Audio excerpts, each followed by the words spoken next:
सिद्धार्थ जी भी हमारे साथ शो पर जुड़ रहे हैं, उनका भी करते हैं स्वागत। सिद्धार्थ जी, एक बार डिक्सन पर आपसे राय लेनी है। इन्होंने एक करार किया है, इनकी सब्सिडी ने नोकिया के साथ टेलीकॉम प्रोडक्ट्स के डेवलपमेंट और मैन्युफैक्चरिंग के लिए ये करार किया गया है। नोएडा में इसकी मैन्युफैक्चरिंग होगी। डिक्सन टेक के लिए कितनी इंपॉर्टेंट खबर है सर?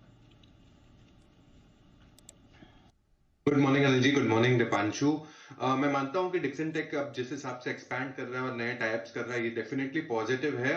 डिक्सन टेक हम काफी समय से रेकमेंड भी करते आ रहे हैं। हालांकि अभी हमारे कोई एक्टिव टारगेट्स नहीं है, हम फिर से रिवाइज करेंगे और बहुत जल्द करेंगे। बट ओवरऑल पर्सपेक्टिव से डिक्सन टेक अगर आपने ले रखा है तो आत्मनिर्भर भारत के हिसाब से, मेक इन इंडिया के हिसाब से आपको डेफिनेटली इस पे बने रहना चाहिए। बट ये स्टॉक अब पोर्टफोलियो स्टॉक बनते जा रहा है इन्वेस्टमेंट के नजरिए से, तो बिल्कुल बने रहिए। इन्वेस्टमेंट के नजरिए से बने रहिए, ये है आपके लिए राय जहां तक डिक्सन टेक का सवाल है।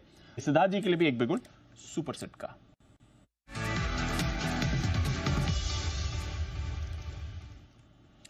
बताएं सिद्धार्थ जी। ठीक है दीपांशु, नतीजों पे मेरी भी नजर है और नतीजों से ही ये स्टॉक निकला है और ये है latent view analytics. Unique business, different business और नतीजे दमदार।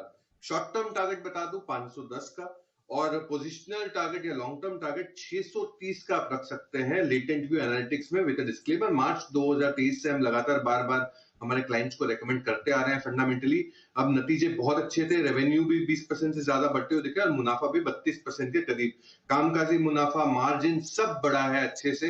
तो मैं मानता हूं कि ये जो कंपनी है, marketing analytics, supply chain analytics, financial risk analytics, consumer analytics और यूएस में काफी अच्छी ऑफरिंग है। अगर देखा जाए तो फॉर्च्यून 500 कंपनियों में 30 ऐसी कंपनियां हैं जो इनके मार्केट क्लाइंटेल्स है, जैसे कि आईबीएम, अडोब, उबर, अमेजॉन वेब सर्विसेज, स्नोफ्लेक। तो ऐसे वर्ल्ड वाइड ग्लोबल कंपनियां इनके क्लाइंटाइल्स है। तो मुझे लगता है कि लेटेंट व्यू एनालिटिक्स काफी बेहतरीन कर सकता है। मैनेजमेंट 25% प्लस मार्जिन के गाइडेंस भी दे रहे हैं मीडियम टर्म में, और 25% मुनाफा सीएजीआर से ग्रो हो सकता है। यूनिक बिजनेस, अच्छे नतीजे, latent view analytics, target 510 short term, 630 positional से लॉन्ग टर्म। ओके, तो 630 पोजीशन से लॉन्ग टर्म, नियर टर्म के लिए 510 के टारगेट्स यहां पर रखिए नजर। लेटेंट व्यू एनालिटिक्स यहां पर आपको अच्छी मूव आती हुई दिख रही है। कुछ और स्टॉक्स भी हैं जहां पर मूव बढ़िया बन रही है। आई सिद्धार्थ जी की भी जान लीजिए, सुपर सेट।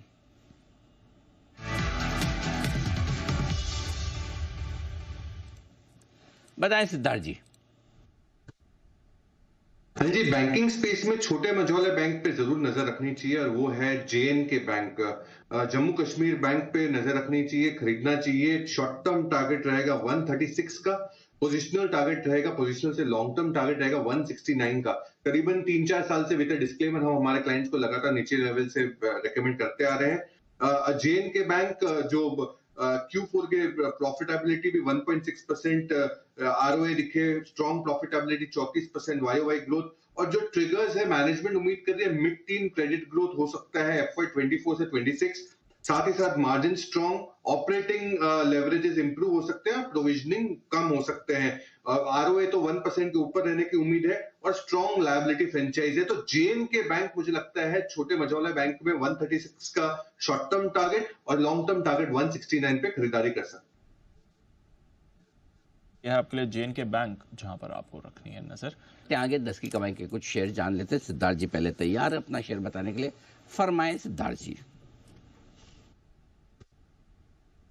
बिल्कुल अरुण जी, और मैन्युफैक्चरिंग स्पेस से मैं खरीदारी की राय देना चाहूंगा लंबे समय के लिए, और वो कंपनी है आइनॉक्स इंडिया। यूनिक बिजनेस है फिर से ये भी।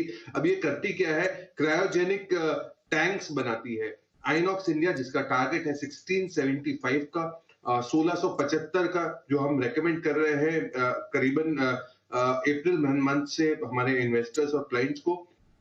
ये इंजीनियरिंग एंड डिप्लॉयमेंट इक्विपमेंट्स में है। क्रायोजेनिक टैंक्स बनाती है जो स्पेशलाइज्ड होती है स्पेशल गैस को स्टोरेज करने के लिए। एक्सपोर्ट्स 50% है, डोमेस्टिक 50% है, इंडस्ट्रियल गैसेस को स्टोर करती है। ये ओवरऑल पर्सपेक्टिव से हाइड्रोजन सेक्टर में अब वेंचर इन करना चाहती है, और ये जो टाई अप कर रहे हैं वो इसरो के साथ कर रहे हैं, जहां पे हाइड्रोजन टैंक्स को स्टोर किया जा सकता है। ओवरऑल ये कंपनी काफी बेहतरीन है ये स्पेस में, और हम मानते हैं कि आने वाले टाइम में जिस हिसाब से इनका केपेक्स प्लान है, जिस हिसाब से इनकी यूनिक बिजनेसेस है, मार्जिन भी स्ट्रॉन्ग रह सकते हैं। आइनॉक्स इंडिया, इस पे खरीदारी की राय है। टारगेट लंबे समय का रहेगा 1675। 1675 के टारगेट्स आइनॉक्स इंडिया, ये है आपके लिए सिद्धार्थ जी की तरफ से राय आती हुई, जहां पर आप खरीदारी करके चल सकते हैं। ये है इस वक्त बाजार का हाल। इस शो में इजाजत ली जाए। बिल्कुल सर। मुझे और दीपो दीजिए इजाजत। देश के प्रति सम्मान के साथ करेंगे हम शो का समापन। आइए, जय Hind.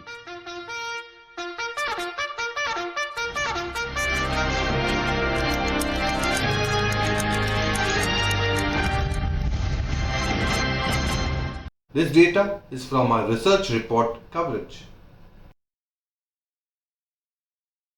Investment in securities market are subject to market risks. Read all the related documents carefully before investing.